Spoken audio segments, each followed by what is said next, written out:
Here's a brief but annoying message to let you know that you could have first heard this episode 9 months ago if you were a subscriber to our Iron Filing Society Patreon offering. For the price of a pint and a St Clement's each month, you can get up to 4 episodes a week, 9 months before the rest of the world gets them.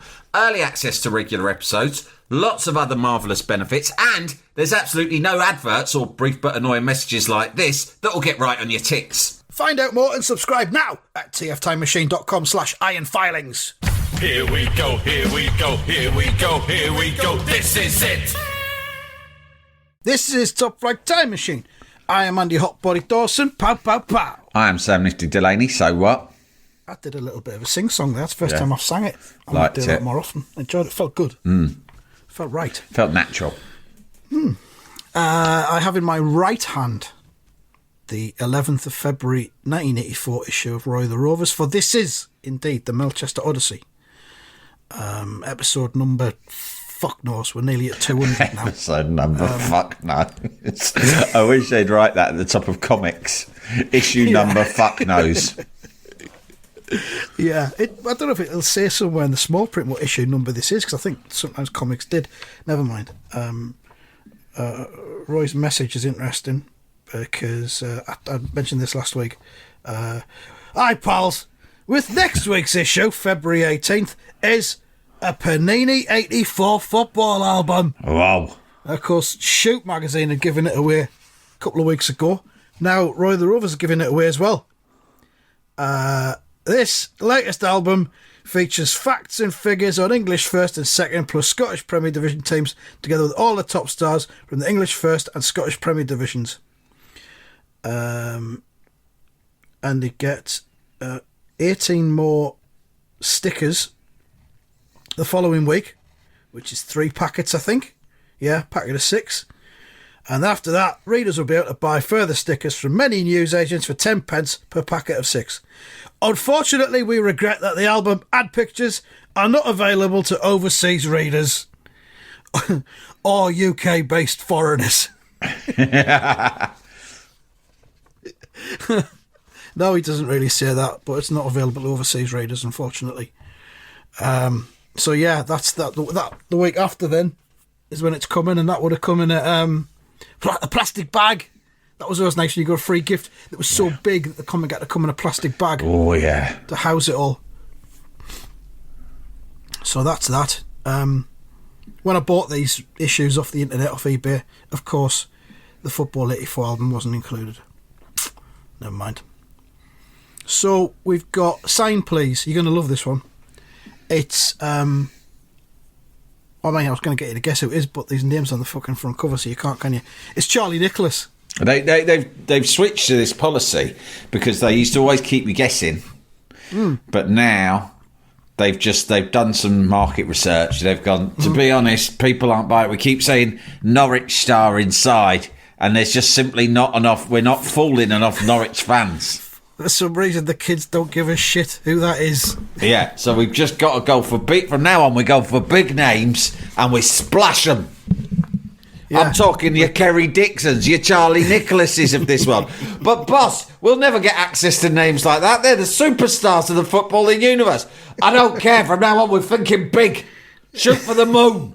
Charlie Nicholas, Kerry Dixon, Ricky Hill. I don't care. Get their numbers and just, if you don't shoot, you don't score. Brian Steen. Steve Grisovich. Brian Marwood. From today onwards, the catchphrase of this comic is "shoot for the moon." Everything needs to be a moonshot. Everything needs to be massive. John Lukic. Yeah, I know. I say these names and you're all scoffing as if it would never be possible. Wow. Frank Worthington.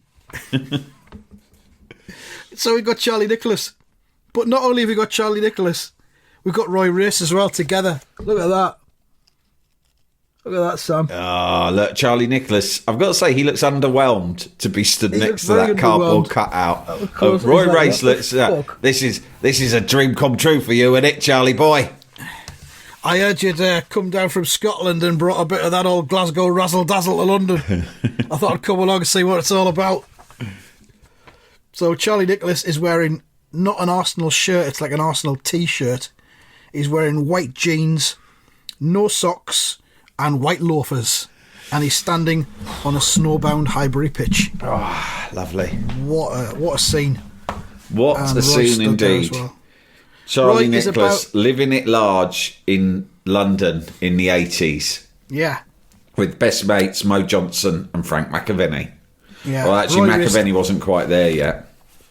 Roy is about an inch taller than Charlie, which I Make imagine sure was I'm a contractual taller. In obligation. fact, Yeah. not only am I taller, stand me a couple of inches in front so it exaggerates how much taller I am than him. Make the cunt look like a pygmy. And also make the bulge in me trousers just that bit bigger than his. Yeah. You know what I mean? Not noticeable, but noticeable. So we've got Charlie Nicholas there, and both their autographs are there.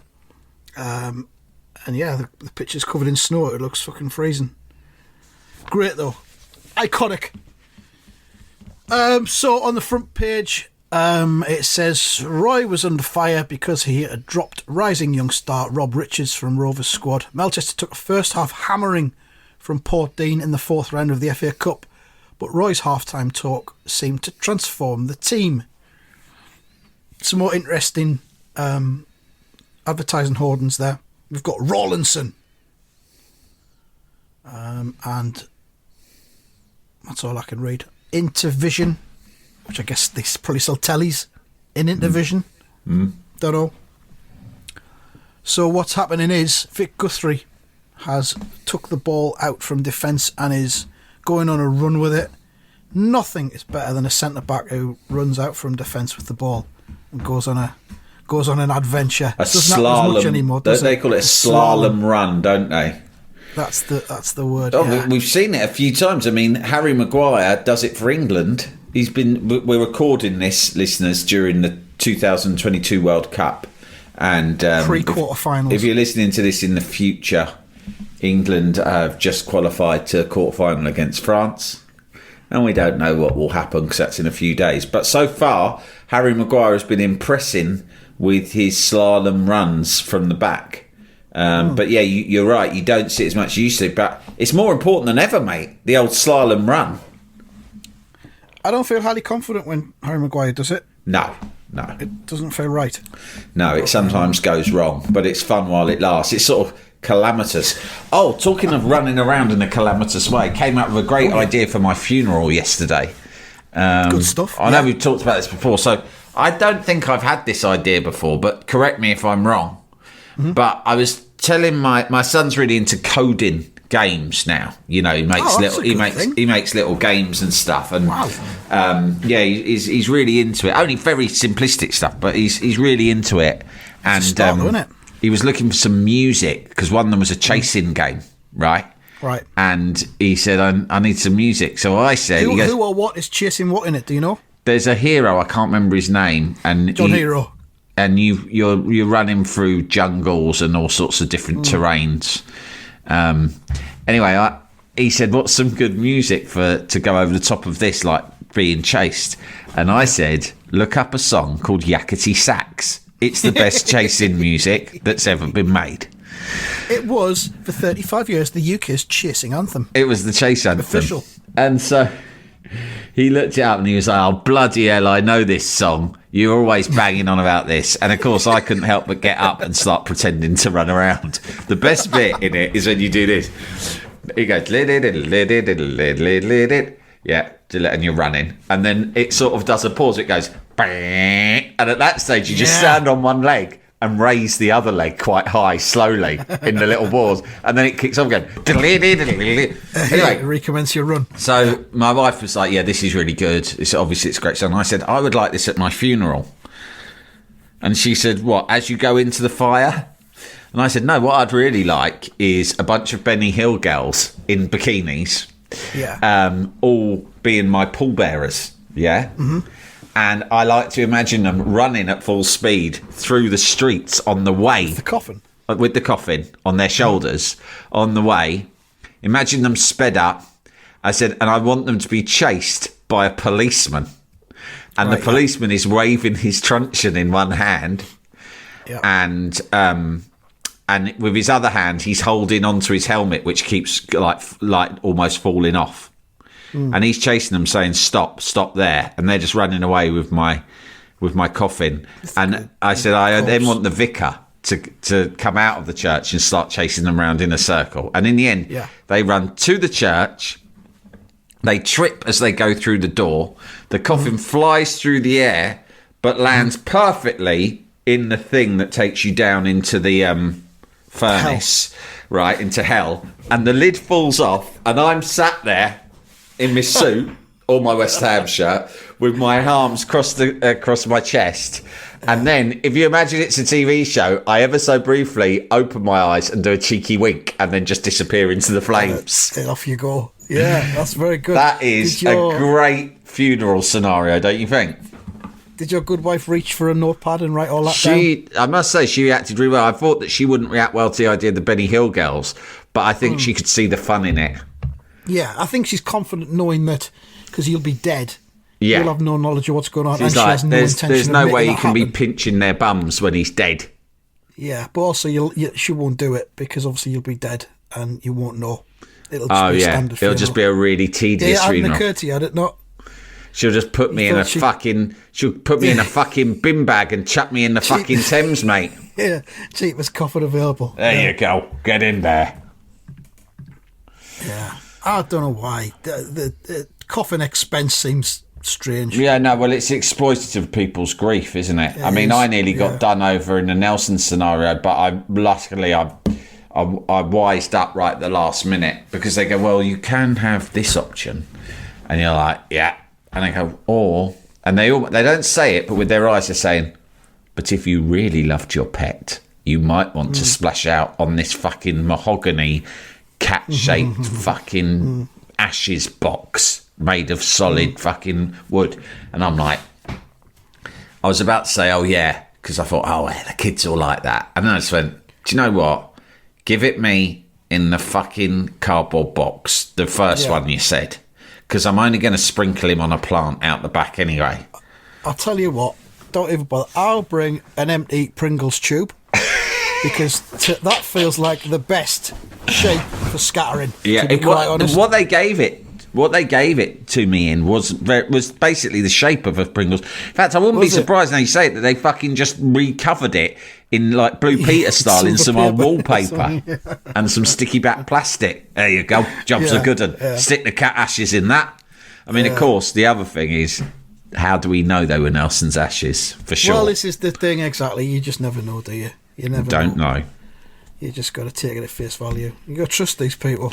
It's like when Bella, my dog, my childhood dog, died, and then they said, well, we're sent to get cremated, and like my mum wouldn't have had the money to get any sort of like ashes back or anything. So the cheapest option was, what we'll do is we'll cremate her very sensitively, and then her ashes will be scattered at some beautiful gardens in Cambridgeshire. And they're scattered amongst, there's a lot of pets go there, and they're very beautiful and well maintained. They're pet memorial gardens, and you are free to visit anytime you like. And will she have a specific plaque or an area that we're... No, not as such. No, it's more like you will go there and you'll know that she's there. Somehow you will feel her presence and you will reflect on your happy memories of Bella the dog. And my mum's like, oh yeah, all right, we'll take that option because it's the cheapest. It's like, as we left, we're like, no, but seriously, we will go. We will go to those gardens, those memorial gardens in Cambridgeshire. Perhaps we'll go there once a year on the anniversary of her death. We have never fucking been. Of course not. Of course we've never fucking been. I mean, Bella lives in my heart. That's what's important. Do you know what I mean? My mind. That's the main thing. And in my heart. And that's it. And but the thing is, the truth is, mate, do you really think that Bella's ashes were scattered on that garden in Cambridgeshire? I don't know. Who knows? But how could we check? How could we check? Do you know what I mean? I mean, when my childhood teenage dog, Sam the Labrador, a proper dog, unlike Oscar, when he passed away, we had him... Proper dog's dog. Euthanised. He had a snout, basically. Yeah, it's a proper dog. We had him euthanised, and the vet just said, like, do you want us to just sort it out from here? And I went, yeah, whatever. No problem. How much is that? 50 quid? All right, fine. There you go. Yeah, we'll take the I 50 don't know where quid his ashes package, went. please. I don't know what happened to his remains. There was certainly no ashes scattered anywhere that I could visit. I wasn't given the ashes. So there you go. It's just like, thanks very much. Transactional. But when something's dead, when something's dead, it's dead. I mean, you can't go back. It's dead. Can't go back. They will live on, but it's not important what you do physically with the dead thing, person, animal. No. It's how it lives on in your heart. In your heart. And your mind. And if it was a lover, also in your loins. Yes. If you have a lover that has died. That can trigger you from beyond the grave now and again. Possibly in dreams. Have you ever had a sexual partner who's now dead? Interesting. I mean, loads of people have, of course. Not that I know of, anyway. Unfortunately, lots of people will have lost a spouse. I haven't tracked them all since. I am not aware of any dead partner. No, I don't think so. Don't think so. Still, we're getting to that time of life where it will begin to happen. Exactly. People that start dying, don't they? But we'll do a future episode on that. We'll do a deep dive. Yeah. We'll do a death deep dive in the new year. Yeah. Maybe we'll do a spin-off series. I don't know. Death deep Let's get dive. back to this. There's a podcast called The Grief Cast that apparently is very popular. It's always winning awards and whatnot. Yeah. We should do our own version for the common man, because that's probably one of those posh ones. So we could do a common man version just called Death Deep Dives with Andy and Sam. We should change the name of this podcast to The Common Men.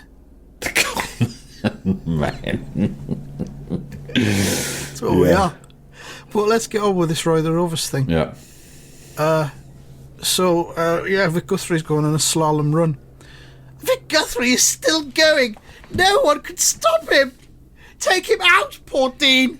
Roar the crowd as he's danced through 4 of them already.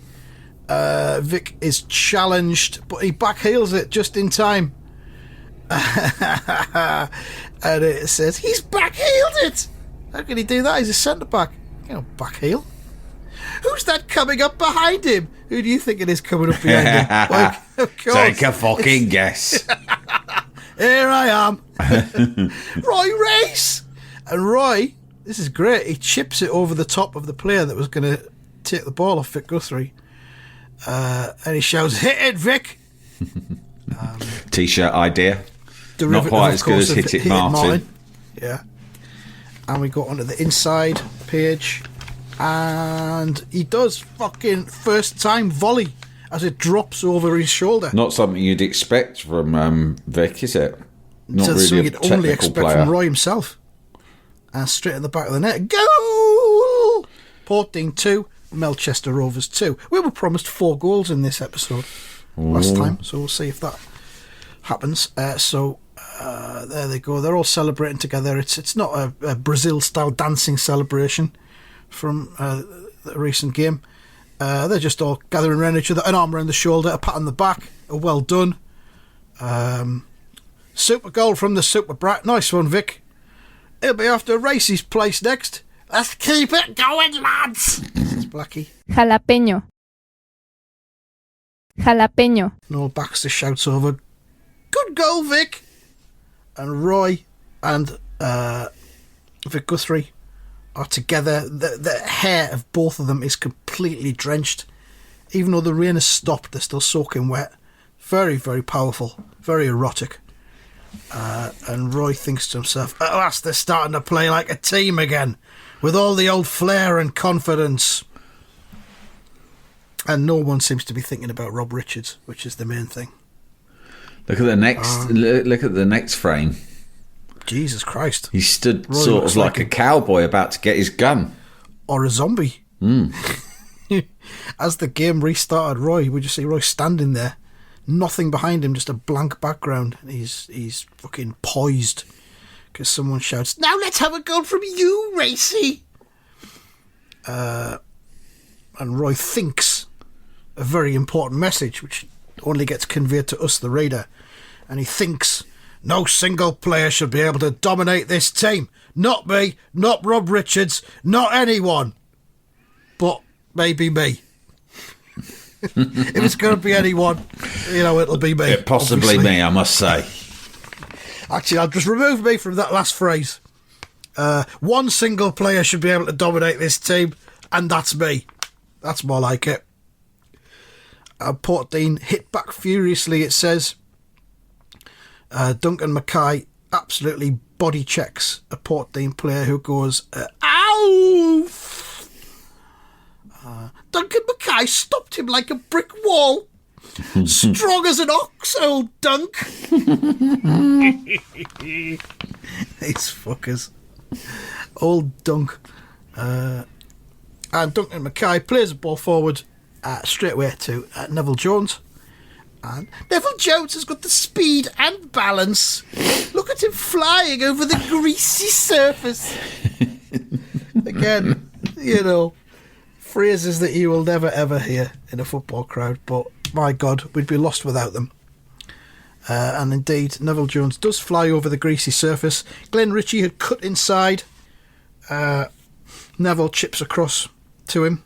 Good chip from Neville, but Ritchie's covered. Sort him out, Portdean!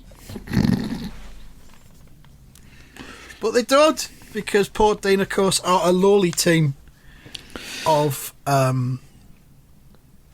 sloggers and grafters, and they've got no match for the glory of Melchester. It was a Glenn Ritchie. Yeah, he heads it back into Roy's path, of course. Backheader! Backheader. Unexpected backheader.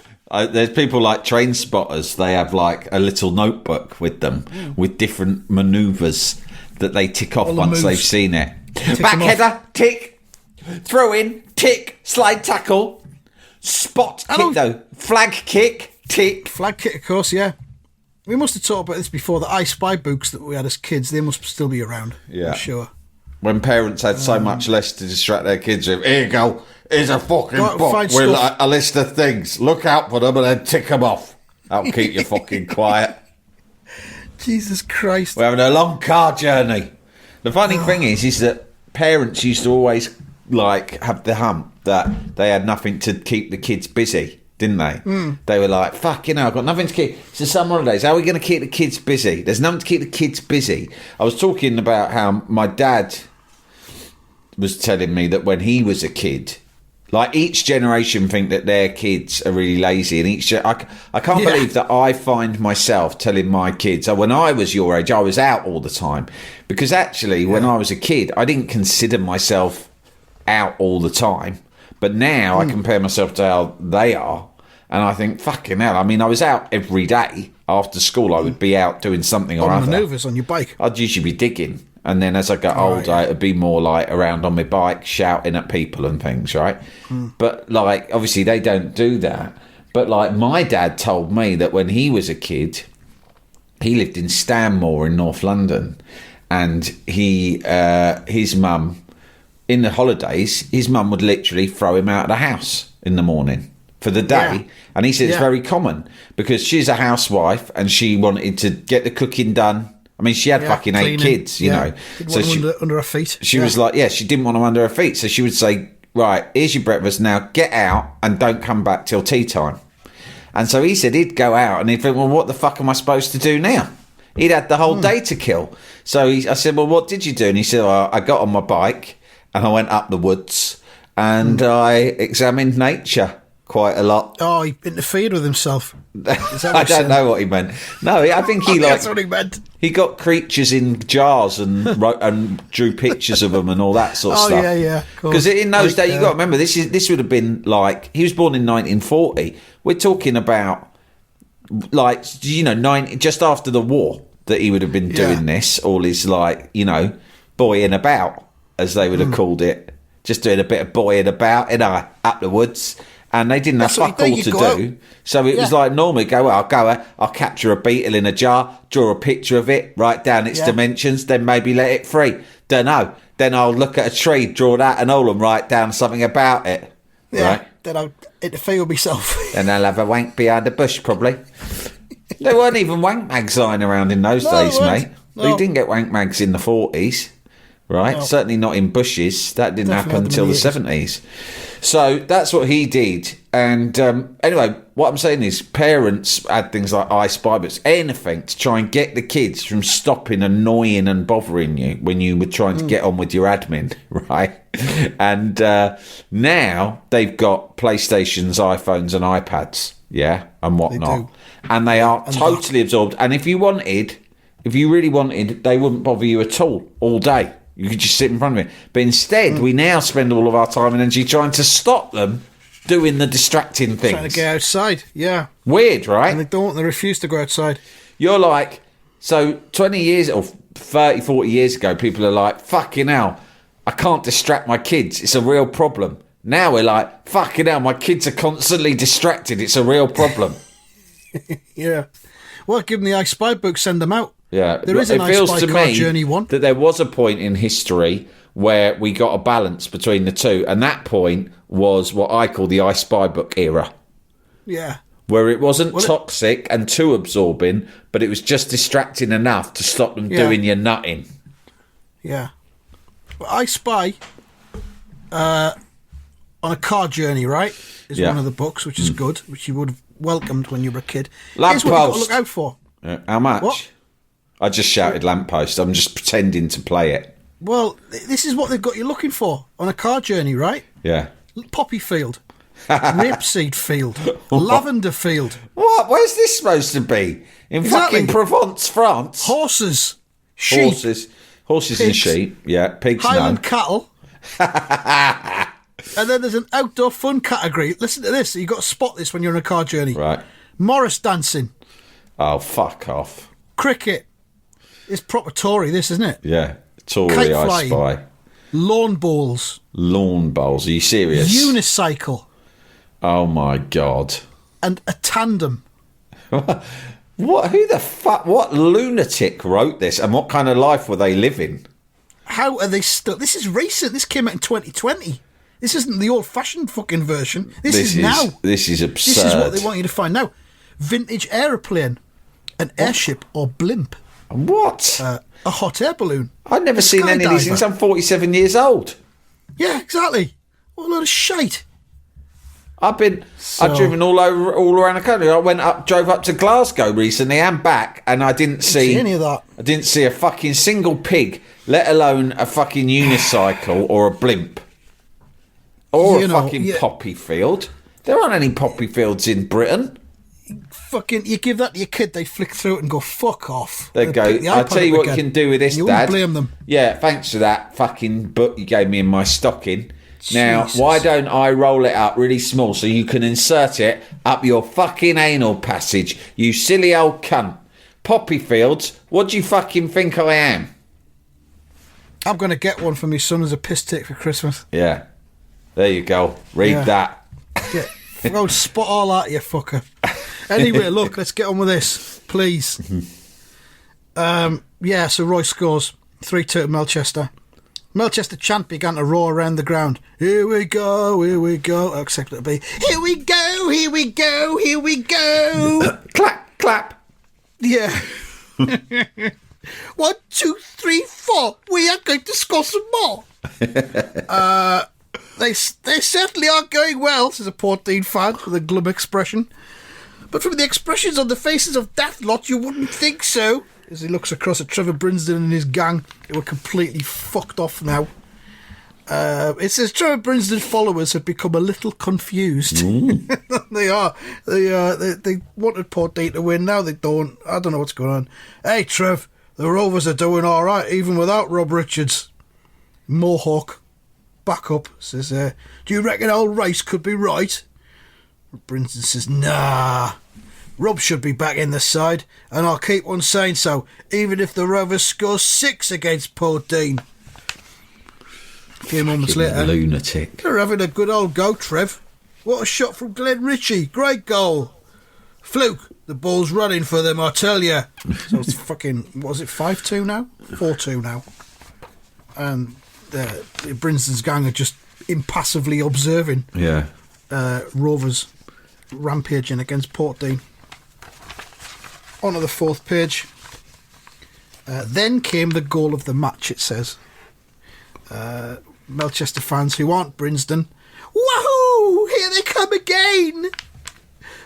Gray timed that interception perfectly. He's the master of midfield. Yeah. Roy's out on the wide right. Blackie! Watch race, Dean, says one of the Port Dean players. And one of his teammates says, no, you idiots, it's probably a dummy run. Oh, idiots, is it? They're falling apart. You fucking clowns. You know anything about football? We can't. Ignore the cunt. He's right, trying to it trick you. He was, because Blackie gives it to Neville Jones out on the left. Where'd he come from? Says the Port Dean player. Neville Jones crosses it into the centre, shouts, Jimmy Slade! And Jimmy Slade, the true hero, I think, of Melchester, the unsung hero, diving header, back of the net, and the referee's whistle shrilled through the uproar. Mohawk says, it's all over. Rovers are in the 5th round. Oh, at least they didn't score 6, Trev. Oh, shut up. Oh, shut it. Shut up, you cunt. Shut up, you. Oh, you bugger. It's got a Grange Hill vibe about that, hasn't it? Yeah, shut up. Oh, at least they did score 6, Trev. Oh, shut up. Shut up.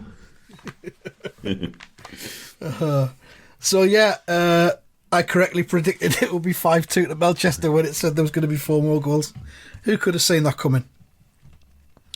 And they're walking off the pitch. Roy says to them, hold it, lads. I reckon you've all earned the right to take a little bow. Oh, my God, really? Oh, thanks, Roy. You're going to let us take a little bow? Roy says we're allowed to bow. I shall not bow. I shall not be joining you, though, for I bow to no man. Also, I am the manager. I will take my separate bow later on. And why aren't you bowing, Roy? Because I am the one that you are all bowing to. I have created you. I will stand in front of you. You shall all line up and bow, and then we will go off to our changing rooms. Well, I will go to my executive changing room. Did you know, mate, that in... I don't know if this is the same in all football stadiums. It's definitely the same at London Stadium. There's a captain's room. And it was just... Yeah, I mean, presumably now it's just for Declan Rice. But when me and Len went on a tour a few years ago, and... it was just for Declan. It was just for Mark Noble on match day. And it was a special room. And on the tour it said, that's the captain's room. You can't go in there. And I was like, excuse me. I was Mr. Hand Up. I was Johnny Hand Up. Johnny fucking Questions. Excuse me, what is that room? It's the captain's room. That's what it says. But what happens in it? Captain stuff. No one knows. Captain business. Yeah. Is the captain in there now? Yes, I believe he is. You know that because the flag on the roof is up at full mast. It comes Monday to Friday, 9 to 5. No, he said something like, it's because it was a match day that we were doing it, right? Right. It was a friendly game and we managed to get a look around before. Excuse me, I got overwhelmed there by a large schedule yawn. we're doing pre-Christmas. Yeah. Power podding. I'm pod exhausted. And he said... yeah, it's for like entertaining before and after the game with friends and whoever he wants, family. And I'm like, fucking hell, what's that? Like, what it reminded me of Harry Grout in Porridge is that Mark Noble had his own special, well-appointed room with a little canary in a cage. Oh, hello, please do come in, sit down. Can I interest you? Cushions and everything. Can I interest you in a Grand Marnier? A cup of Darjeeling, maybe? Yeah. Oh, go on, help yourself to a Kit Kat. I've got plenty. No, just 2-finger ones, not 4 fingers.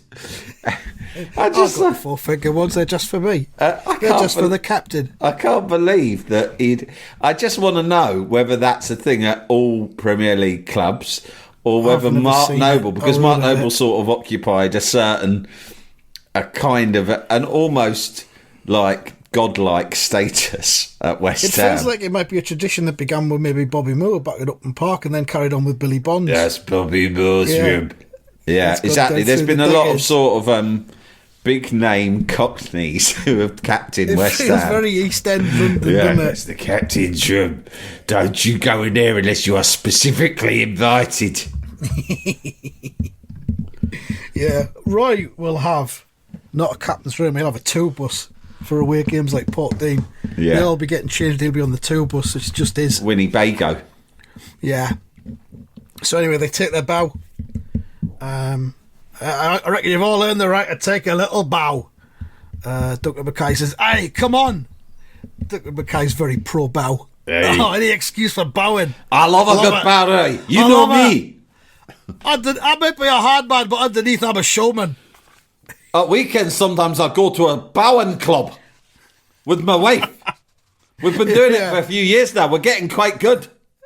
Well, we made a whole host of new friends on the bowing scene.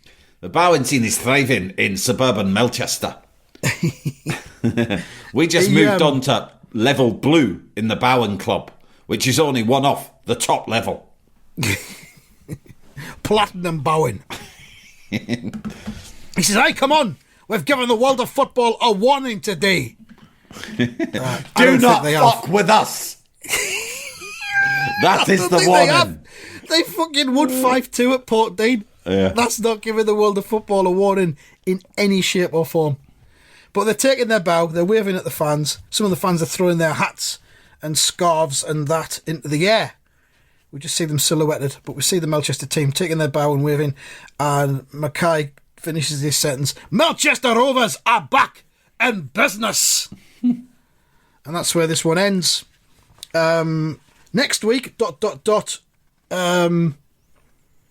inverted commas, and they've all come to see Rob Richards. Oh, fucking hell. No. More I Richards just chat fucking next got time. rid of that nonsense. Mark's at a 10 for that one. 10. 10? Yeah. All right. I'll give it a 9 because it was all on-field action. I would have preferred a bit of off-the-field Oh, yeah, I like stuff. a bit of... It gets a 10 for me because of Roy's wet hair. Yeah. That's Lends the it a bonus real point, I suppose. drama and sexuality. I'll upgrade it to 9.5 then. All right, we'll be back with more next week. Thanks for listening. Goodbye. Goodbye.